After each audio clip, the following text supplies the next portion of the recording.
Swastiastu, pemirsa Bali TV dimanapun Anda berada. Kembali saya Winata menjumpai Anda. Kali ini dalam Bali Post Talk ya, kita akan mengangkat topik masih seputar pariwisata dan COVID-19, terutama dari sisi bagaimanakah dampak dari setelah dibukanya pariwisata Bali per 31 Juli kemarin. Ini sudah memasuki hari ke-22. Kita ingin mengevaluasi bagaimana sebenarnya respon pasar terhadap kebijakan dari pemerintah Provinsi Bali untuk membuka. Tapi sebelum itu saya akan membuka sedikit maskernya supaya lebih gampang saya berbicara gitu ya. Dan saya akan mewawancarai Bapak Riki Sukata, Gede Riki Sukata. Beliau adalah Ketua Bali ya, Villa Association. Kita sapa langsung dulu Pak Edi dulu. Om Swastiastu Pak Di. Om Swastiastu Pak Nyoman. Gimana kabarnya Pak Di? Baik, sangat menantang. Sangat menantang dan sangat tertantang gitu ya.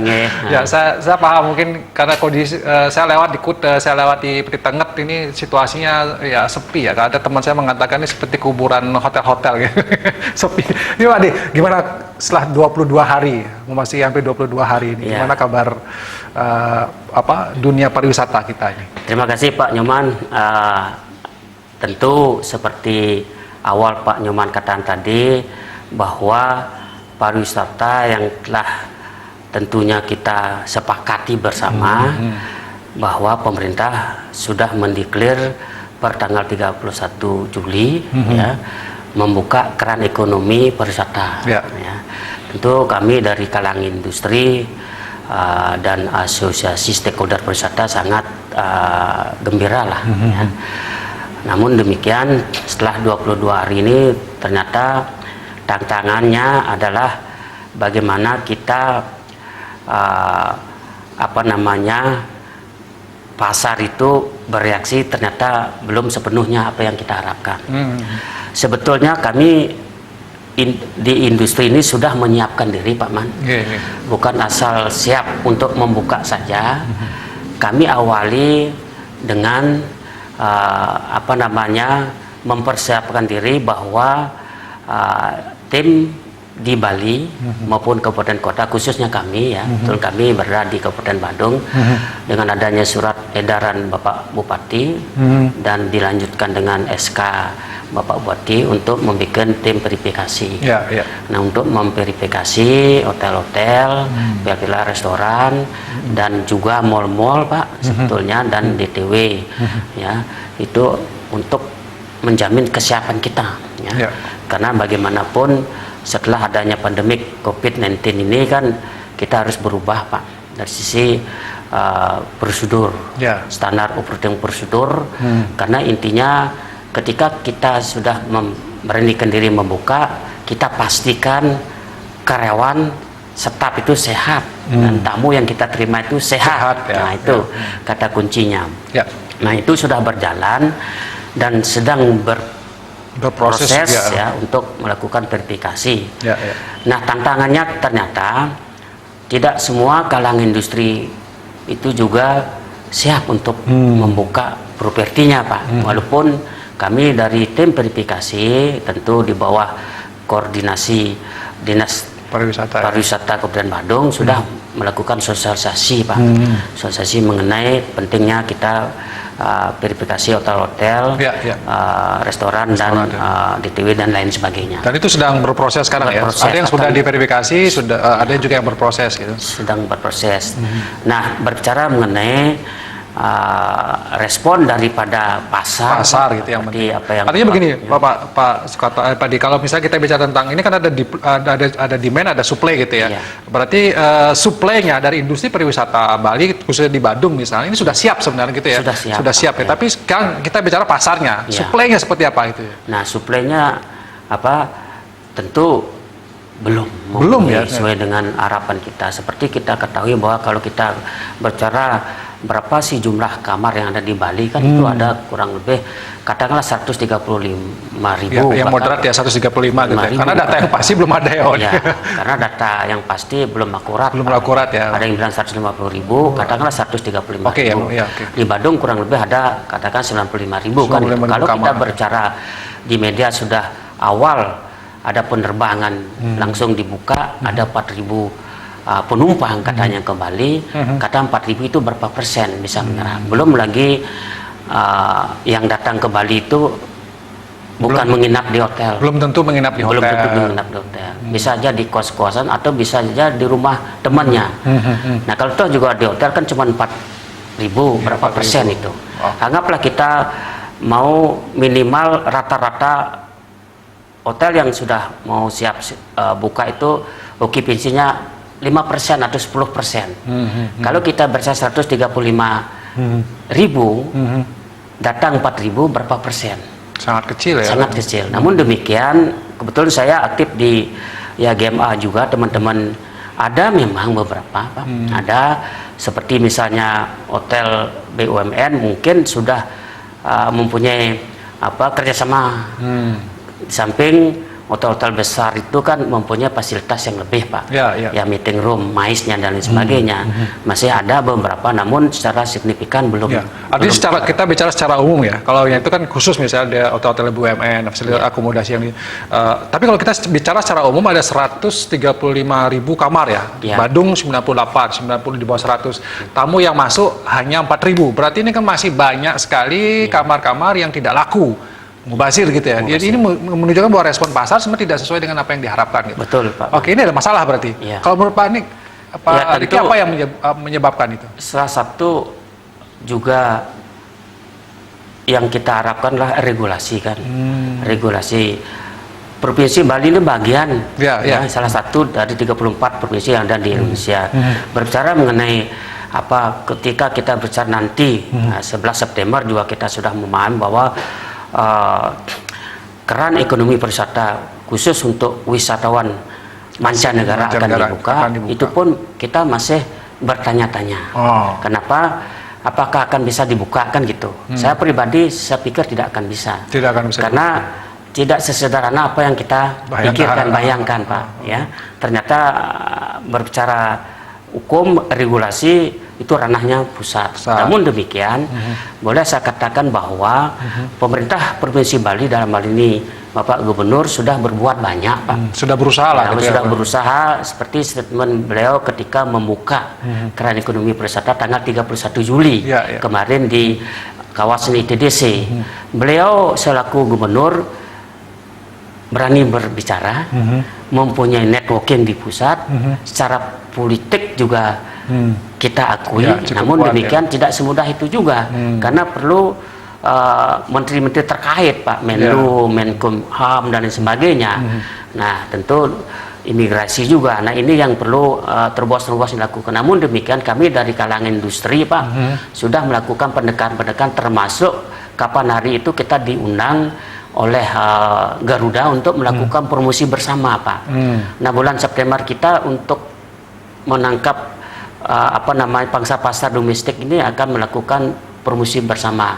Ya mungkin nanti namanya paketnya mungkin semacam safe travel promotion dengan berwisata yang aman gitu, Pak. Yang aman gitu lah.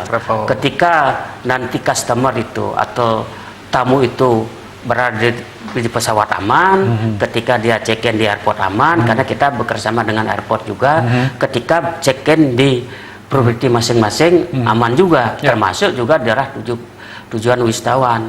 Nah, kalau tidak salah besok Sabtu itu kan akan daerah tujuan wisata Uluwatu akan dibuka juga secara resmi lah. Nah, ini juga harus siap semua. Tantangannya tentu tidak mudah, Pak. Namun demikian ke depan bagaimana? Mungkin pertanyaan Pak Nyoman. Bagaimana ke depannya supaya berbicara mengenai pasar-pasar domestik, saya pikir sampai akhir tahun harus betul-betul diperjuangkan oleh pemerintah pusat, Pak. Artinya Bali sebagai barometer pariwisata Indonesia harus diutamakan, Pak. Kenapa? Karena seperti kita ketahui masyarakat Bali kan 80% tergantung dari pariwisata, itu fakta, Pak. Gitu. Berarti memang harus tapi Pak Adi tadi mengatakan pemerintah pusat yang harus menggenjot. Bentuknya apa, Pak Adi, kalau misalnya Pak Adi ingin? Tentu sebagai regulasi apa yang paling misalnya untuk domestik? Garuda misalnya salah satu contoh kan milik BUMN dengan kementerian terkait dengan Menteri BUMN dan sebagainya. Menteri Perhubungan, ya Menteri Pariwisata, tentu di bawah koordinator Menteri Kemaritiman, ya kan itu. Nah, kalau regulasinya ini tidak ya Sudah dirubah, ya. Karena dulu ada regulasi bahwa wisatawan mancanegara tidak boleh ke orang asing tidak boleh masuk ke Indonesia. Nah, kalau itu tidak dirubah regulasinya itu bagaimana gitu loh. Di samping juga kesiapan kita kan dari segi PR-nya, apakah memang dalam penanganan COVID ini sudah bagus enggak? Ya, itu masih tanda tanya besar itu ya. Karena satu vaksin juga belum ada, Pak. Ya, itu satu. Nah, kedua, kalau toh juga ada vaksin dalam 5 bulan 6 bulan ke depan juga kita belum bisa berharap, karena di media kan dikatakan bahwa vaksin itu akan baru paling cepat 2001 Januari misalnya.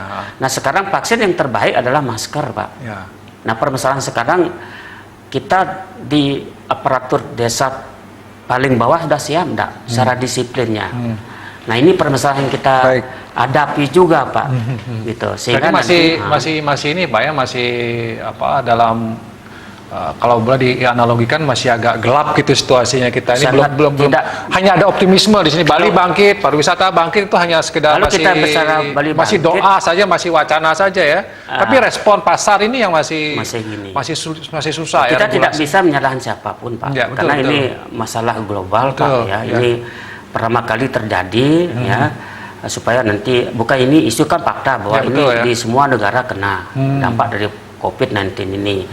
Nah, namun demikian kita dari kalangan industri atau stakeholder pariwisata sudah memahami. Namun sekarang kira-kira pemerintah Bali ini apa yang beliau maui dari kalangan industri ini, sehingga bisa tanda kutip menekan pemerintah pusat misalnya.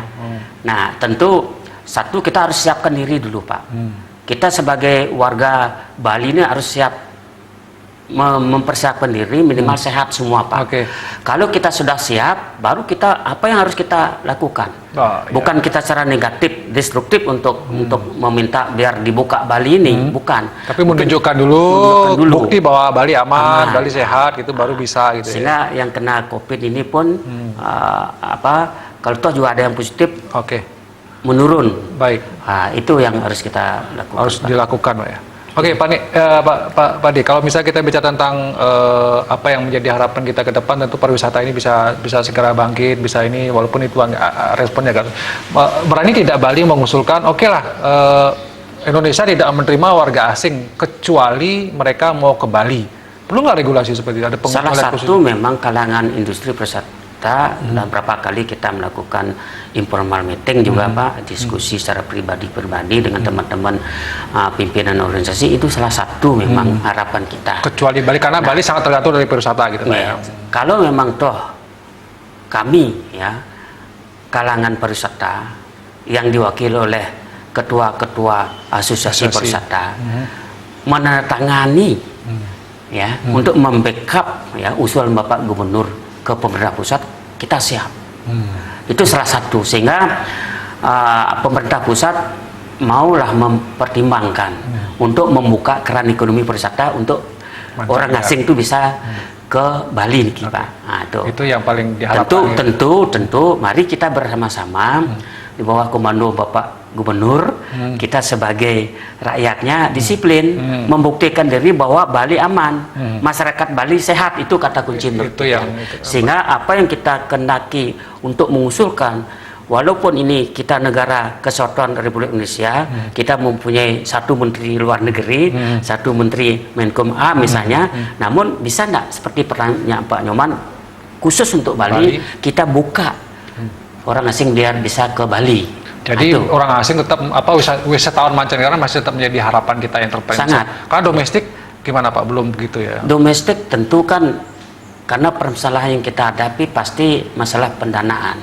Skala prioritas seperti pernah saya dengar hierarchy of need-nya Abraham Maslow itu kan, jenjang kebutuhan sekarang minimal kita bisa makan dulu, atau misalnya kita mau bertamasya paling misalnya orang Surabaya ke Malang, dia orang Malang ke Banyuwangi, Semarang ke Jogja misalnya, ya. Jakarta ke Bandung, pasti skala prioritas. Di samping juga mungkin saya dengar juga teman di Jakarta mengatakan bahwa karena sangat begitu complicatednya ketika apa namanya terbang ke Bali misalnya atau kemana saja harus melakukan rapid test.